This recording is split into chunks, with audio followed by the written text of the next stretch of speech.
Batman Arkham Origins, developed by WB Montreal, is easily the black sheep of the Arkham series.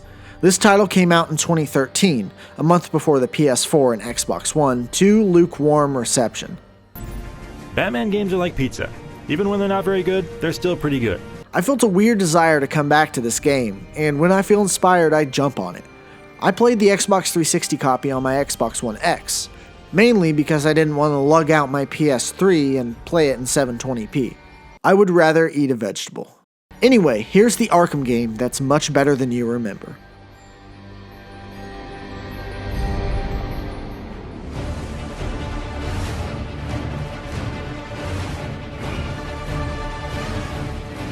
Set 5 years before Arkham Asylum in Gotham City on Christmas Eve, crime lord Roman Sionis, better known as Black Mask, recruits 8 of the world's best assassins to kill the Batman. Whoever personally kills the Bat gets a $50 million reward. The cast features villains such as Killer Croc, Copperhead, Bane, Deathstroke, the Electrocutioner, Firefly, Shiva, and Deadshot. Since this is Arkham Origins, we play as a younger Batman who is in his second year of vigilantism. He's mostly known as a myth. People don't believe that there really is a Batman. The only thing you're missing. What is that? Behind you! Oh, come on. Expect me to fall for that? I mean, try something original. Ah! Who do you think you are?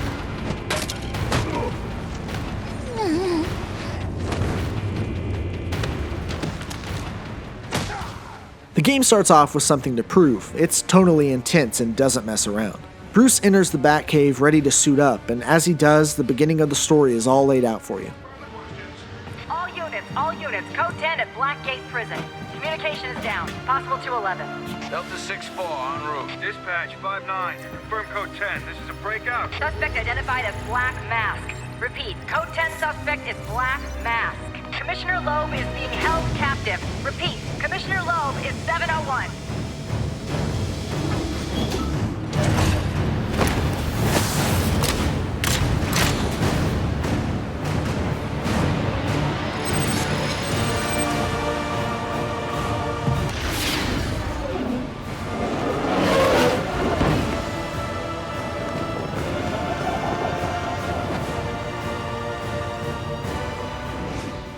The first mission in Blackgate acts as an introduction not only to the game itself, but to the gameplay, familiarizing you with basic controls, combat, gadgets, and interrogating enemies. I'm going to make you talk.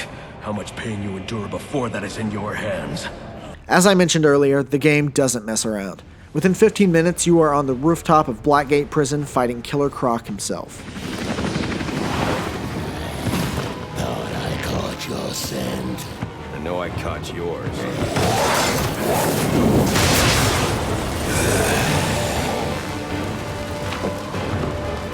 After this, the cold and snowy city of Gotham is open for you to roam.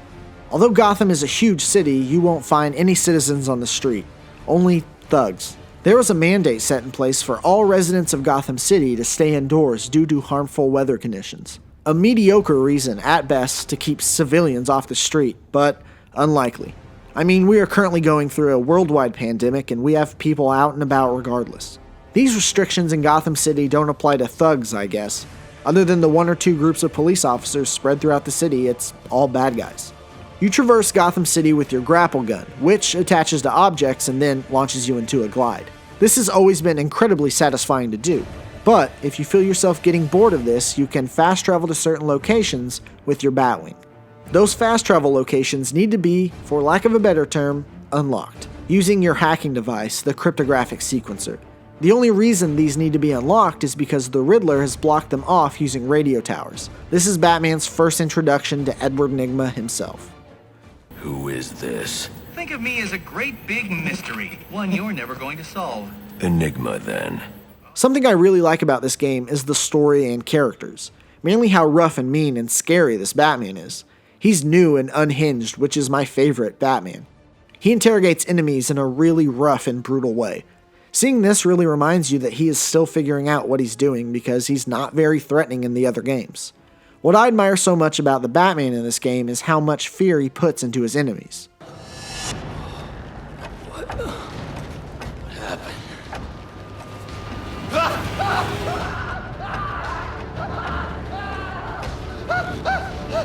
time to talk. Where's Cobblepot? Let me go! If you insist.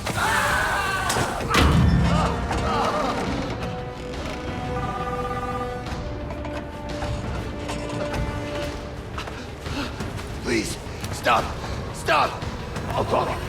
I'll tell you anything you want to know, please! Too late. I already have what I need. No!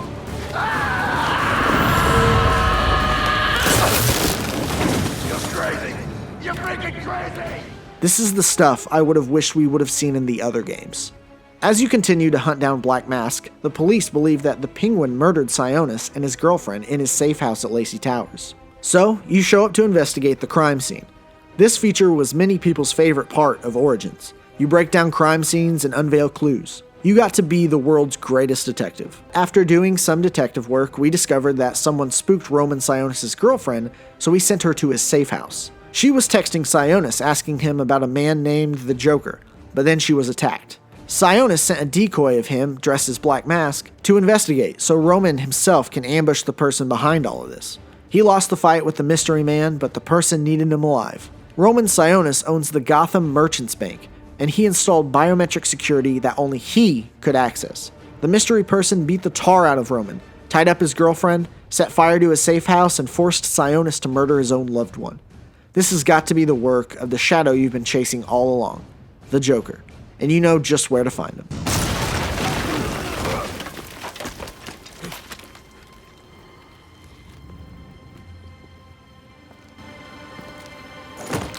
Think you can just waltz into my bank, huh? Roman, I'm here for the Joker. The Joker? Never heard of him. How about you, dog? Know the Joker? The who? And you, sir? Name Joker ring a bell? You son of a bitch! You think you can steal from me?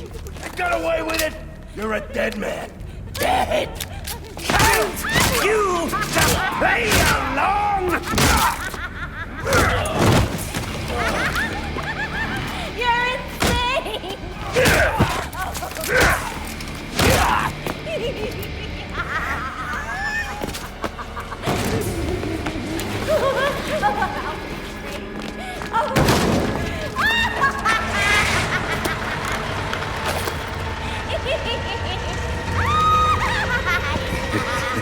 It's been you this whole time. You hired the assassins. You've been running Sionis' operation. Well, technically it's my operation now. Isn't that right, boys? You got me. Now let her go. Oh, life would be so simple if you were all I wanted. No, you're just a teeny little distraction compared to what I've got up my sleeve.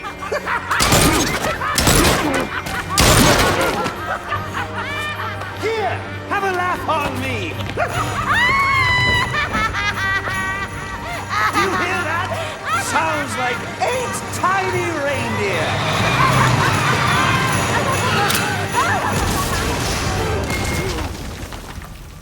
This is your first interaction with the Clown Prince of Crime himself. And to be honest, it's kind of perfect. This Joker is not voiced by the same voice actor. The other Jokers are voiced by the legendary Joker himself, Mark Hamill. This Joker is voiced by the ever so talented Troy Baker. Mark Hamill is hands down my favorite Joker of all time. But Troy Baker kind of kills it in this role. He really embraces the madness and has so much fun. Now this is what I call a party! I think using a different voice actor for both the Joker and Batman worked out in this game's favor. Kevin Conroy and Mark Hamill are obviously the perfect fits for both roles, and have been portraying the characters since the 90s. But, for an origin story, it's nice to hear a slightly different voice. If you weren't in the know about this nerdy stuff like me and were a casual player, I highly doubt you would have even heard a difference. But yeah, Troy does an excellent job at this, and I'm really proud of him for pulling it off so well. The part the Joker plays in this story is to take over Black Mask's whole operation along with his men, kill the Batman, and simply just cause chaos. He plans on blowing up skyscrapers along the city while escaping the Bat at every turn. It's a tradition in my house to open one present each on Christmas Eve. How about this one?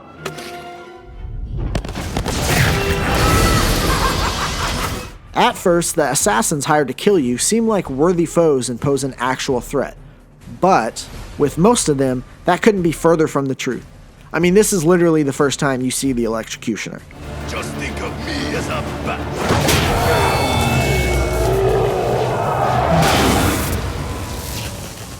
That's actually one of my favorite parts of the game. It's good to see developers have a sense of humor in such a serious game. Deathstroke, one of the most well-known and liked boss battles in the game, it's kind of really bad. I've heard so many people rave about how great of a boss battle this is. Are you kidding me? Did we even play the same video game? After you get his helmet off, you can just spam the Batclaw quickfire, and after that, it's pretty much all you have to do. It's long and repetitive. I actually am a big fan of longer boss battles in video games, as long as they are challenging, change things up, and keep you on your toes. It's what makes a memorable encounter. This boss battle with Deathstroke is just simply overrated and has none of that. Copperhead is just a really flexible lady who poisons you, escapes to give you enough time to analyze the poison you've been injected with. You call Alfred and walk into another room before she starts attacking you. A very convenient killer. Fighting her is just you being hallucinated and countering the many versions you see of her attacking you. No challenge, nothing special. You fight Bane multiple times, and each time is quite challenging. The encounters with him really kept me on my toes. He's fast, strong, and unrelenting. Especially the last time you face off against him. He gets so juiced up and chases you around a cramped holding cell floor. He's running around trying to find you. All you have to do is sneak up behind him and then run him into an electric fence so you can get your hits in on him. After you land in your hits, you've got to get out of there before he starts chasing after you again. My favorite part about this battle is having to hide constantly from him. You have to hide under floor grates and in the walls while he checks all of them. This boss battle is one of my favorites in the entire series. What's kind of silly is that earlier on in the game you discover that Bane has found out that Bruce Wayne is the Batman, hasn't said anything to anyone at all, and after the last time you fight him, Alfred informs you that Bane was so juiced up that he suffered slight memory loss to the brain, and he loses his memory of the true identity of Batman. This game is just incredibly convenient. Firefly was a promising one that I was looking forward to. The setting was my favorite part of the whole fight. A broken down Gotham bridge while he flies around setting everything aflame. It really just came down to dodging his fire blasts and grenades, then hitting him with a quick batarang, Batclaw him in, and then beat him up a little bit. Rinse and repeat. Underwhelming, but overall decent. We already fought Killer Croc at the beginning of the game. It wasn't a great boss battle, but I think what it was supposed to do was help set the tone of the game, and it did its job very well. So for that, I'll give it a pass. Plus, he already has a really cool boss battle in Arkham Asylum. The two assassins we don't encounter in the main story are Shiva and Deadshot. I'm sorry if I can't show you any of the footage, it got corrupted when I tried to export it from my Elgato software. Anyway, Shiva's boss battle is by far the worst thing about this game. She ambushes you, you sit and talk, she disappears, and then you go on a rabbit trail because she is testing you. You fight her and then it's over. The fight literally lasted me a minute and a half and she had nothing else to offer. It was trash. I felt like it wasted my time. The Deadshot boss encounter, on the other hand, it's actually really cool. I had a really good time with this one. It's super challenging and tests your skills as a strategist and stealth player. You need to be perched up on a gargoyle or in the floor vents in detective mode for 90% of this time. You have to pick off each henchman one by one until it's just him left. You pop down, hit him as much as you can until you do it all again. But once he's down to his last two henchmen, you have to be extra careful because Deadshot is holding a hostage. That's how he got you to face off against him in the first place. Anyway, once he's down to his two last henchmen, he will grab the hostage, and if he sees you, it's all over and you have to start again. He can even spot you if you're moving around in the floor grates. You have to be extra careful because he can reflect bullets off of surfaces. This was a really good boss battle. It was incredibly tense, knowing that if I messed up once, it was all over.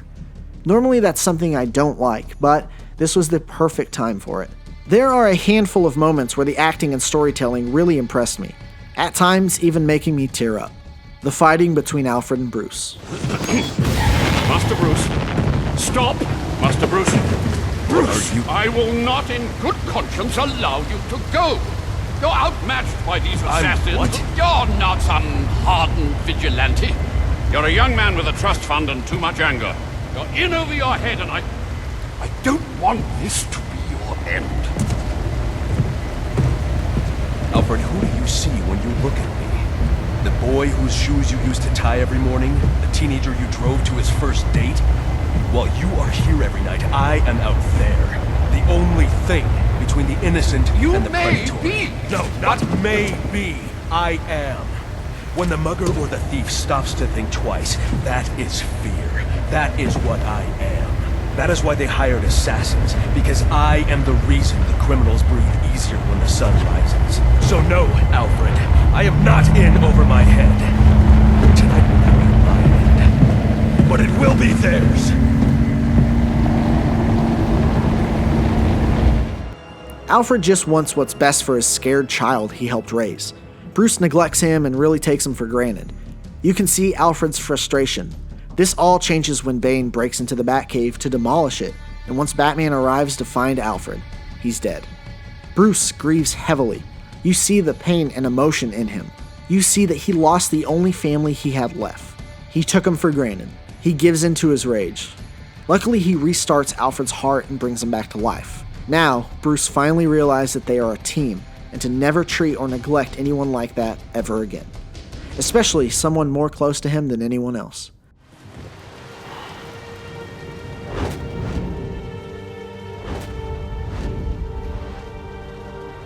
Master Bruce, now is not the time for doubt. I can't do it. I can't stop them. No, you can't. Not on your own, but it's high time you realize that you are a man, not an island.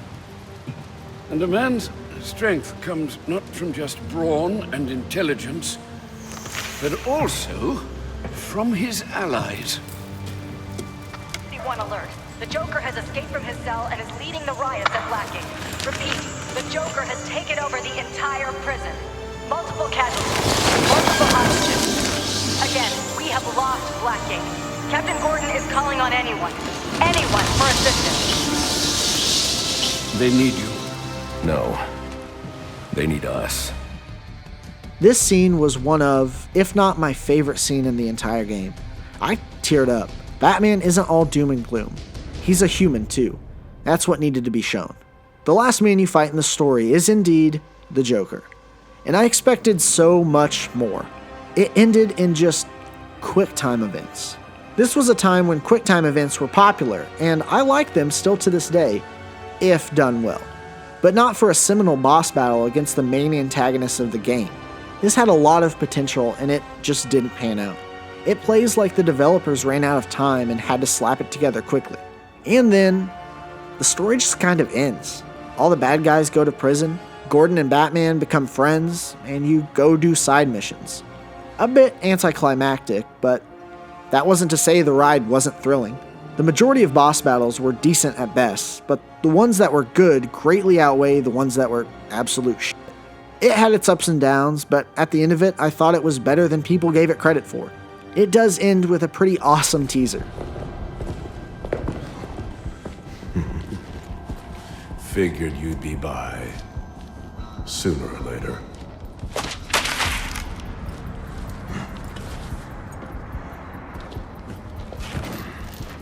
And what happens if I don't sign? You rot in here, or you work for me. After finishing the story, I started exploring the cold city of Gotham. You get several side missions to do, such as unlocking towers and fast travel locations, destroying the Riddler's network relays, and numerous side bosses. You can do these at any time in the game, mind you, but I'm someone who likes to wait and sink my teeth in after I complete the main story. You can track these small side missions by looking through your enemy database. You hunt down characters such as Bane's Lieutenant, Bird, Anarchy, Black Mask, the Penguin, and Mad Hatter. Most of these require doing small tasks around Gotham to further in the location of the criminals you are trying to hunt down. Disrupt weapon caches by the Penguin, which corrupt police are protecting, disable 3 bombs in a small allotted time that Anarchy has placed around the city, and pretty much just kind of walk through the Mad Hatter's acid trip. At first this was kind of cool, but then went on so long that I was begging for it to be over. I had a lot of fun doing these side missions. Even though they can be a little mindless, it gives Gotham some character. Now on to one of, if not the most important thing in Batman games in general, the action. The most defining thing about the Batman Arkham series as a whole is the combat. Now referred to as the Arkham combat system, it really changed the game in terms of hand-to-hand combat in all video games going forward. These games didn't invent this combat. It's really very similar to Spider-Man 2 from 2004. But the Arkham series is really what perfected it and polished it all up. The combat in Arkham Origins doesn't feel as tight as the other games in the series. Granted, it's by a different developer, and I give them props for trying their best to get it as close as possible. But it's just not all there. It's a little rough around the edges. It doesn't feel as refined. Even though it's not quite as great as the other games, that doesn't mean it's not enjoyable. It is very fun and addicting. You attack with the X button, counter with Y, stun the enemy with B, and dodge with A. And from there on it expands. To get past enemies with shields, you need to stun them with your cape by pressing the B button, and then press the A button twice to perform an aerial attack, which will knock off their shield. When an enemy is attacking you with sharp objects, such as a knife or broken glass bottle, you'll need to hold down the Y button and move your stick away from the enemy to dodge them. Bad guys normally swing at you about 3 times, and after that you're free to knock them out. You can even perform different takedowns as you progress in the game and unlock skills through your skill tree. When you're in free flow combat and doing hits and dodges one after another, you build up a combo, and when the number goes higher you deal out more damage, and it gives you the opportunity to perform special takedowns. If you press B and Y together, once the combo meter shows you can perform a takedown, you snap to the nearest enemy and perform a sinister takedown move. That is one of my favorite things to do when in combat. It makes me hyper-focused on making all of the right moves and dodges so I can perform these awesome moves. Early on during the game, you take the gloves from the electrocutioner, and when you build up combos, the gloves charge up and you can activate them to deal more damage. Plus, it's just super cool. Other really cool combats are when you perform a takedown. Bats will fly around you and it will stun nearby enemies, and my favorite, the Batarang takedown. You launch up into the air, and in slow motion it targets all of the current enemies stunned on the floor, and you throw batarangs, knocking them all out. That one is my favorite because it's the most efficient in combat, so you won't get overwhelmed. And if you can be one thing, you be efficient. The main problem I really have with the combat in Arkham Origins is when you go to perform a ground takedown by pressing the right trigger and Y button. It takes so long, and if an enemy is running up to you and it is giving you the signal to counter, it cancels that out and doesn't stop the ground takedown. You will get hit. It's so frustrating and is the biggest wet blanket to the combat. It made me not perform any ground takedowns altogether unless I knew there were no other enemies around. I don't know how this was looked over. That minor problem aside, it is some of the best hand-to-hand combat in that entire console generation. What complements the combat are the gadgets. I am a big fan of using all the gadgets in Batman's arsenal, mostly the smoke pellets, remote claw, and the disruptor. There are tons of standard Batman gadgets you see in the other games, but a couple different ones such as the concussion detonator that attaches to enemies and stuns them for a very long time, the shock gloves which I mentioned earlier, and last but certainly not least is the glue grenade, which can tie up enemies for a bit in combat, plug up vents that are shooting out steam, and even use it as a raft. God damn it, this is the silliest shit I've ever seen. Like, the tone is fairly serious until I throw a glue grenade that blows up glue that can hold a 200+ pound full muscle grown man dressed in a bat suit in water. I will admit that it's pretty useful in combat scenarios because you can quick fire the grenade and it ties up enemies, but still, come on guys. The gadget that saved me a ton of time and stress is the disruptor gun. Using the disruptor, you can disable firearms and cases full of firearms. Fully upgraded, it only has 3 charges, so use them wisely. And you will use them. You get the remote claw after defeating Deathstroke, and my favorite thing to do with it is attach enemies to the gargoyles you perch on to help pick them off one by one. As I wrote that down, I literally realized there are large rooms with 4 or so gargoyles around the top in almost every single place you go.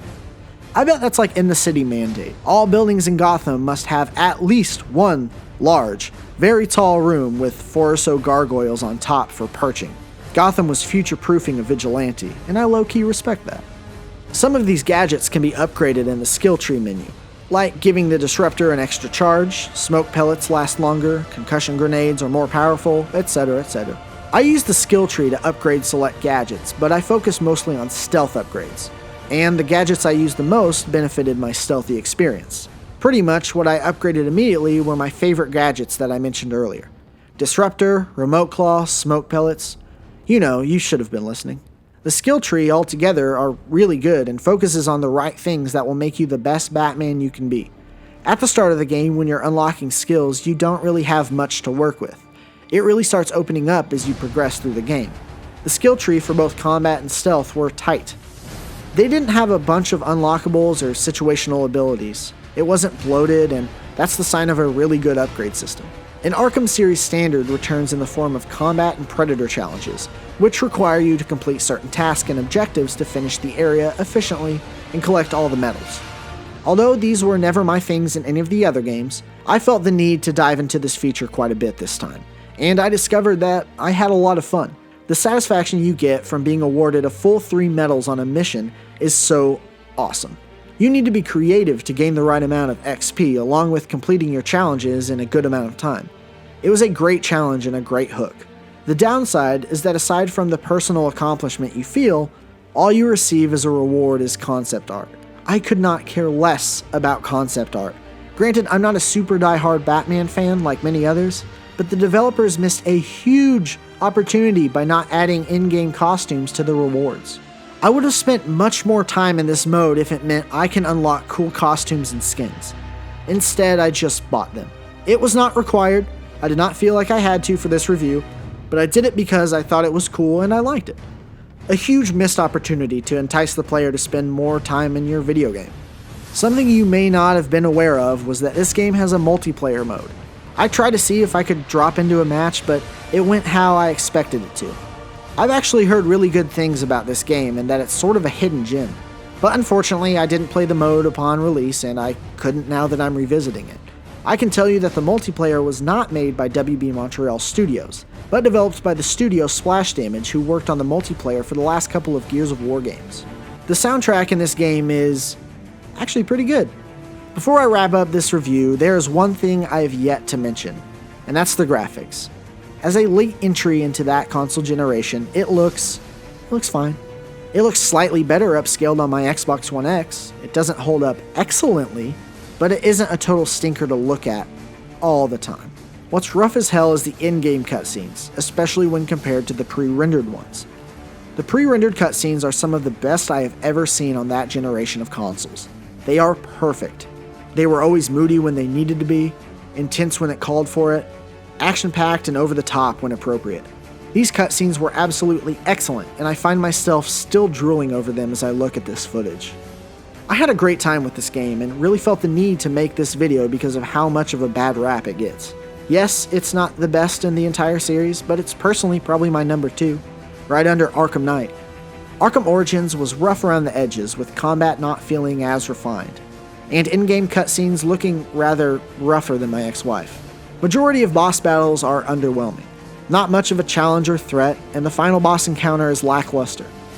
But the absolutely excellent story, performances, the brutal and scary as hell Batman, useful skill trees, pre-rendered cutscenes, gadgets, detective mode, and the small handful of really fun, memorable, and inventive boss battles really outweigh the roughness of this video game. People give this game too much hate, probably because it's not made by Rocksteady. It's kind of a slap in the face that it isn't even featured in the couple of collections that they've re-released. That, my friends, is a disservice. Now why would you do that? Newsflash, I'm the one who's trying to kill you! Thank you so much to everyone who watched this, especially gotten this far. I wanted to get this out faster, but I wanted to spend a lot of tender love and care of this script and video so I could really go in depth instead of glossing over things in this video game I found incredibly important. You all are awesome, and I love you. If you like what I do here, please leave a like, smash that subscribe button, and click the bell right beside it so you do not miss a video. I didn't get to the critically acclaimed Cold Heart DLC and didn't have enough time to do so. So I think one of my next videos will be a sort of part 2. Anyway, stay safe, play video games, and love the people around you. Peace out, Girl Scout.